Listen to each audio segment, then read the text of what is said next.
What's up, guys? It's the RedhawkDirector, and welcome to episode 1 of the new and improved Monstercat Reviews series. This episode, I will be starting off my ranking, or my reviews, I guess, of Monstercat Uncaged Volume 1. I'll be doing this in chronological order, not in how the album order goes. So instead of starting with Unity, I'll be starting with Chardonnay by Conro. One little change from what I said in the update video. I will not be doing this face cam because it's too taxing on my computer, like the memory I have. And since I'll be probably doing a few of these at once, like in real time, it's probably just easier if I do it through audio recording. But I will do like a little intro face cam, so that's a little compromise. I'm sure you guys don't want to be staring at this the entire video anyway. I don't know what I'll do as far as visuals. I guess you guys will see in a second. But here is Chardonnay by Conro.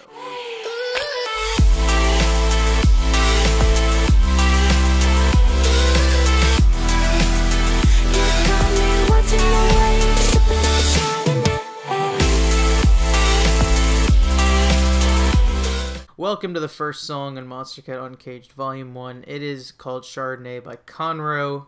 It's feature bass in that sort of mid-tempo style that Conro typically goes for, between 95 and 110 BPM, which definitely differentiates his feature bass with others, such as Subtact and Hyper Potions and people like that tend to go for around the 160 BPM mark. But this Conro prefers going for a mid-tempo, which is interesting. All of his songs except for City Lights do that. City Lights is at, I believe, 150 BPM.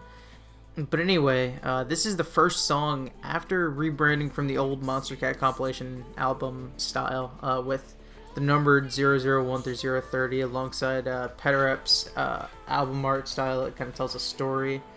This is a bit different. It's a bit more realistic looking. The name is Uncaged, so it kind of it's more typical of the EDM style. It shows the label really growing up.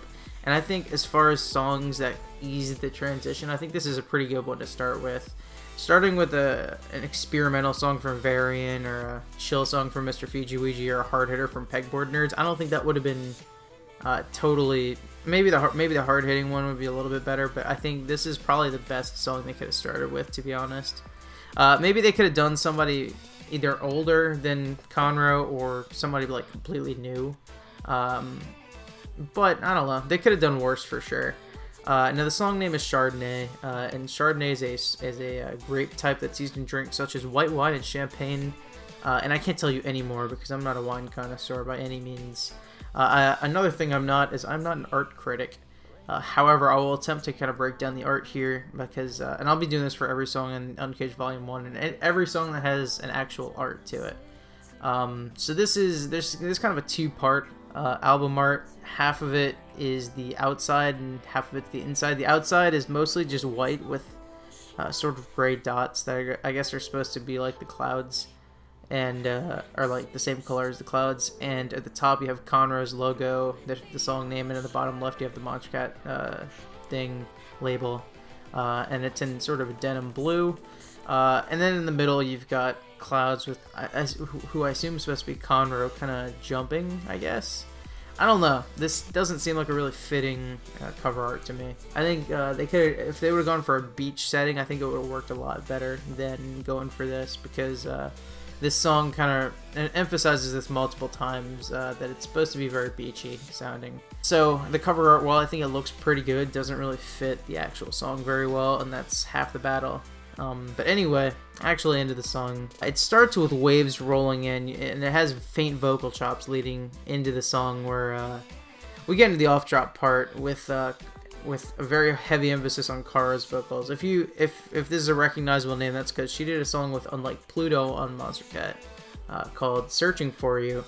It was her as well as Eric Zane, and she goes for a bit of a different vocal style here. So at the beginning, the backing is mostly piano with a snap occasionally and a drum roll every now and then. And it's supposed to be this uplifting backing to Kara's vocals. And honestly, I personally don't like it. It's a little bit generic. It's not like it's bad by any means, but there's a lot of pop songs that do it. Like off the top of my head, the one that I think of the most is the song by Fun with Janelle Monáe, I think is her name. This is like 5 years ago, and it had like almost this exact same backing, and there's a few others that have done it since. like Kelly Clarkson songs and stuff like that. Or I think Roar by Katy Perry may have done it as well. But yeah, it's supposed to create this rebellious sound that's emphasized by Kara's vocals. But like I've said, it's been done to death, and so I just can't enjoy it. And after 8 bars of lyrics, of rebellious lyrics, there's a cool vocal effect that leads into the second half of the first off-drop section, where Kara goes higher in pitch singing this time, which is pretty cool. She shows some vocal diversity, which is always cool. We get a beat finally, other than the drum rolls. This isn't really much of a beat, it's mostly just 808 hats, but the problem that I have with the second half is that the rebellious lyrics from the first, that were somewhat romantic, is completely replaced by generic EDM love lyrics. And there's a lot of songs that do this in EDM, and they kind of use the same language, the same type of emotions, and I've become numb to it. So I really dislike this second half of the first verse. And even worse is that it's not consistent. It's all over the place. It goes from rebellious to let's calm down and go somewhere, which doesn't really work in the context of this because it switches totally from one to the other. There's no sort of lyrical transition at all, and I don't like that. That being said, Conro does do some cool things with the vocals here. And then we get our build-up. It's not too much of a build-up. It's kind of at the end of the verse, and the beat intensifies, and we get Kara saying hey, hey, and then we get a vocal chop that leads into the drop. And it doesn't really get much better. I didn't like the off-drop part, and the first part of the drop isn't very good either. It's got a pretty generic, I don't know what I want to say generic, but it's not a great future-based beat. It's pretty standard for Conro. Conro likes doing 4 on the floor kind of stuff, and this is kind of like that. It's still technically a breakbeat because it's got a few kicks and snares where there wouldn't be otherwise, but it doesn't really do a whole ton interesting, and it kind of... A total future-based breakbeat, at least sometimes, is interesting, and the 4 on the floor is different, but this doesn't do either of those things, and so the beat really is kind of a failure here. The samples aren't particularly great either. What I also don't like is the drop is driven by vocal chops. Now, throughout the song, the vocal chops in the song are actually pretty good. However, here when it's used as the lead, I don't know if I like it so much. There's some songs that do this well, but there's also some songs that I think could do it a lot better. Like another example off the top of my head is "Are We Still Young" by Grant. I really don't like the vocal type lead that song goes for. And it's kind of, I mean, it's not as bad here as it is in the Grant song. It's my least favorite Grant song, mostly just because of that. But here, it doesn't really work totally well. Conro also uses the same line over and over again in the drop. The sipping on Chardonnay, whatever it is. And this can be done well as long as it's like. There's another song later on in this album, hint hint, it's the one with the weird music video, that does this well, the vocal integration. Watch Out does it as well too. But this, Conro doesn't do it as well because he repeats the same line over and over again. And then we get into the second half of this first part of the drop, and really the only thing that changes is let's spam some 808s. Let's take a page out of Hyper Potions, and it's just over and over. And wow, that'll make the drop sound more interesting. This is, if you couldn't tell, it's probably one of my biggest pet peeves in future bass. Is when we don't know how to pace our song, so let's just throw in a bunch of 808 hats and hope that does the job. And for me, it does not do the job, and it doesn't do the job here. There are drum breaks every now and then, which are pretty cool, and one of those drum breaks leads into the second part of the drop, which easily is my favorite part, and totally redeems the song in my opinion. This drop, whereas the last drop was, or the last part of the drop was based on the vocal lead, I guess. This is a lot more like side-chained, and side-chaining is another thing that if it's done well, it can be done really well. If it's done poorly, it can really ruin a song for me. And in this case, it adds a whole ton to the song, to be honest. It's one of the cases where it really creates an interesting dynamic that otherwise wouldn't be there without the side-chaining. And this, really almost the entire thing is side-chaining, but I'd say it works pretty well. just because of the way Conro does it. Sorry if that sounds like nonsense. I don't really have no better way of putting this. Throughout this, they have deep. There's the vocal chops used are a lot deeper, which is also pretty cool. And overall, this combines to make easily the best part of the song, in my opinion. The one thing I don't really like about this is we get the same vocal integration as there was in the first half of the drop, where Conro would splice Kara's one line every now and then in there.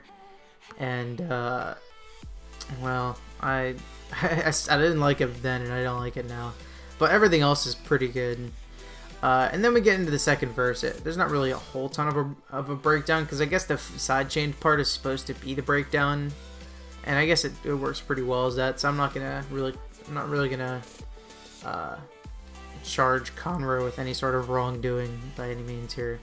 And then we get the second verse, and it starts off different. It's more rebellious lyrics, but it's at least different, which there's a lot of songs in EDM that don't change the lyrics at all. And it's good that at least Conro and Kara really changed it up at least a little bit. The second half of the verse is the exact same, but the first half is different. But it's rebellious again, and this creates just as big of a discord with the second half of the verse. There's a similar backing, but it has an added melody, which it's at least something different. I can't really fault it there. As we get through the second half, the backing doesn't change too much, and we get some white noise added and an added beat, which signify the build-up. And there's a little bit of violin here, which is generally cool. I know some people are hit and miss with the orchestral bits, but especially in parts where they shouldn't work but do, it really can make or break a song. It doesn't really make the song by any means, but it definitely adds a little bit. But anyway, it builds up into the drop, and guess what? Another big problem I have with EDM is when people copy paste, and this is another song that does that. It does just that. I cannot spot a single difference in the second drop from the first drop. There's some songs that'll do it, have very minimal changes, and I'm okay with that, but when it's the exact same like it is here, I can't respect it at all. This was a major missed opportunity for me. A song on 030 that did something very similar to this was My Dear by Summer Was Fun. And there's some songs like this that come up every now and then where even little changes in the beat can totally make the song go from mediocre to good. And Chardonnay is another one of those where it could have made the song good had Conro just done a little bit different, but he didn't. The first half of the drop is exactly the same, and the second half of the drop is exactly the same. The entire drop is exactly the same, and unless there's special circumstances where this can be okay.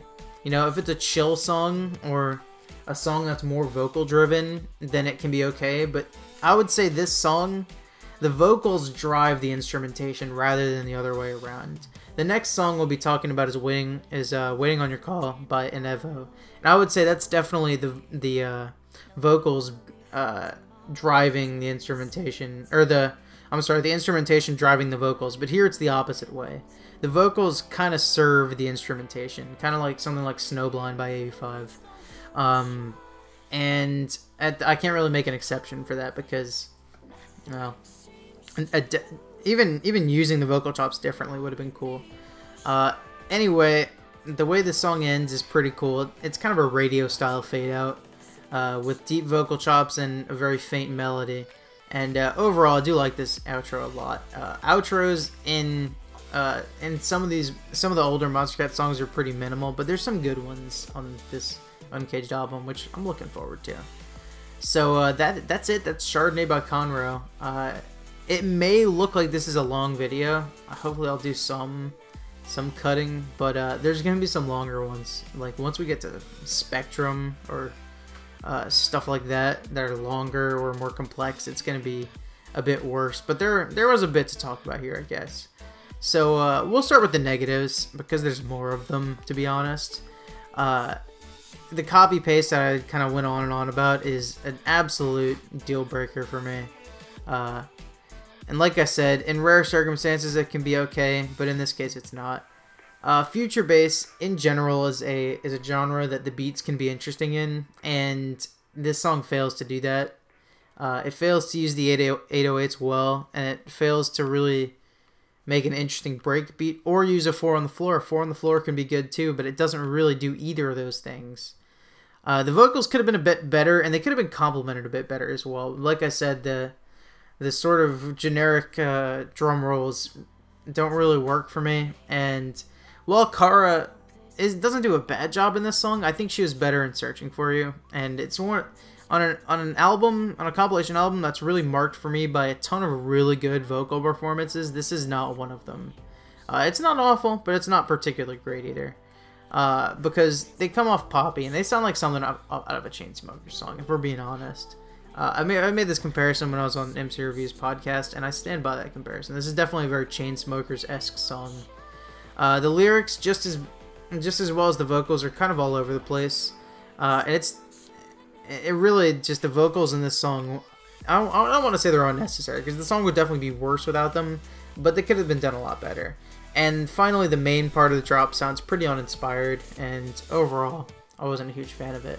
Now, the positives of the song the main one really is the second part of the drop. The side chaining is really well done, and it's proof that Conro is not just another poppy feature-based artist. He's actually got some legitimate talent to him.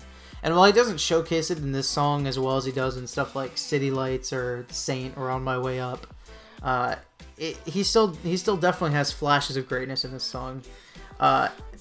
There's some pretty cool instruments that are used in the off-drop parts, especially in the second off-drop segment, that make those parts more listenable than they otherwise would be and more interesting. And finally, the outro is pretty cool. This is something that he does in Lay Low as well, and it's just a really nice, relaxing way to end it. So that leads us into this final segment, and it's where I give this scores.